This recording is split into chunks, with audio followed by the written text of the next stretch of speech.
మీ ఎలాంటి వ్యాపార ప్రకటనలకైనా వెంటనే మా ఛానల్ సంప్రదించండి. ఓం సదాశివసమారంభాం వ్యాసశంకరమధ్యమాం అస్మదాచార్యపర్యంతాం వందే గురుపరంపరాం. జ్యోతిష్శాస్త్రాన్ని భావితరాల వారికి ప్రసాదించిన ఋషుల యొక్క పాదపద్మాలకు నమస్కారం చేసుకుంటూ, అలాగే నాకు ఈ జ్యోతిష విద్యను నేర్పిన గురువర్యులు జ్యోతిష బ్రహ్మ కీర్తిశేషులు శ్రీ ఏరంకి సూర్యనారాయణమూర్తి గారు, సూర్యశ్రీ దైవజ్ఞ గారి యొక్క పాదపద్మాలకు నమస్కారం చేసుకుంటూ, ఓం శ్రీ మహాగణాధిపతి నమః, శ్రీ గురుభ్యో నమః, హరి ఓం. వీక్షకులందరికీ నమస్కారం. డిసెంబర్ నెల 21వ తారీఖు లగాయితూ డిసెంబర్ 27వ తారీఖు శనివారం వరకు ఉండేటువంటి గ్రహగతుల ఆధారంగా ద్వాదశ రాసుల వారికి ఈ వారం ఏ విధమైనటువంటి శుభాశుభ ఫలితాలు కలగబోతున్నాయో ఈ కార్యక్రమం ద్వారా తెలుసుకుందాం. అందులో భాగంగా ఈ వారం ఉండేటువంటి గ్రహగతుల్ని గమనిద్దాం. గత వారంతో పోల్చుకుంటే చెప్పుకోదగ్గ మార్పులు ఏవి కూడా ఈ వారంలో కనబడడం లేదు.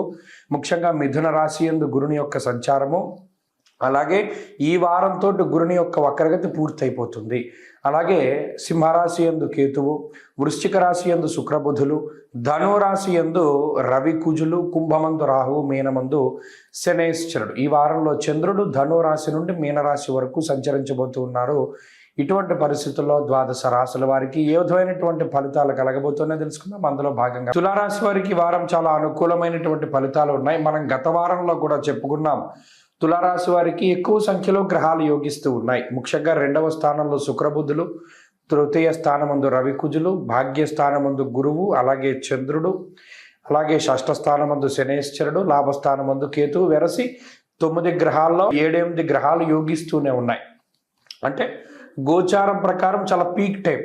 మీరు ఏదనుకుంటే అది జరిగేటువంటి టైం, మీరు అన్న మాట నెగ్గేటువంటి టైం.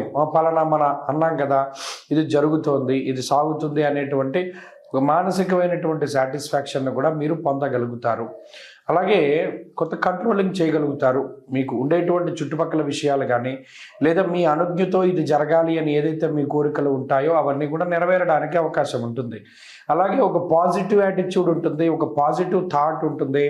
అలాగే మంచి వ్యక్తులతోటి సహవాసం దొరుకుతుంది, సత్సాంగత్యం దొరుకుతూ ఉంటుంది.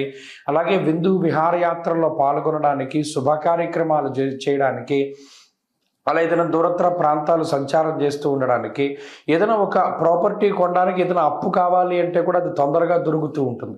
పలానా ప్రాపర్టీ కొనాలి, టైం దాటిపోతే మనం కొనలేము, లేదు తర్వాత మనకి దొరకదు అనేటువంటి ధోరణిలో కొంత ఏంటంటే దానికి సంబంధించినటువంటి ముందుకెళ్ళేటువంటి విధంగా మీకు ఆర్థికంగా సహకారం వస్తుంది. అలాగే సపోర్టివ్గా ఉంటాయి గ్రహస్థితులన్నీ కూడా. అంటే ఆఖరికి వాతావరణం కూడా మీకు సహకరించడాన్ని తులారాశి వారిలో చూడొచ్చు. అప్పటి వరకు వర్షం పడుతూ ఉన్నది సడన్గా ఆగిపోయి ఏదైనా మీకు వెసులుబాటుగా మారిందేమో అనేటువంటి విధానంలో ముందుకు సాగుతూ ఉంటుంది. అంటే వాతావరణం కూడా మీకు సహకరిస్తుంది. అన్ని విధాలుగా కూడా తులారాశి వారికి ఇది అనుకూలమైనటువంటి సమయం. ఏ పనైనా చేయాలన్నా, శుభ కార్యక్రమాలు ముందుకు వెళ్ళాలి అన్నా, ఉద్యోగ మార్పుకైనా, వ్యాపార అభివృద్ధికైనా, సంతానోత్పత్తికైనా, ఏదైనా సరే ఈ వారంలో మీరు ముందుకు వెళ్ళొచ్చు. మంచి ఫలితాలు సంప్రాప్తమవుతాయి. అలాగే ఈ వారంలో మరిన్ని శుభ ఫలితాల కోసమై ఈ రాశివారు అమ్మవారి యొక్క ఆరాధన చేస్తూ ఉండడం చెప్పదగినటువంటి సూచన. ఈ వారంలో కలిసి వచ్చేటువంటి రోజు శనివారంగా చెప్పవచ్చును. అదృష్ట సంఖ్య 2, అదృష్ట వర్ణము నీలము. తదుపరి వృశ్చిక రాశి.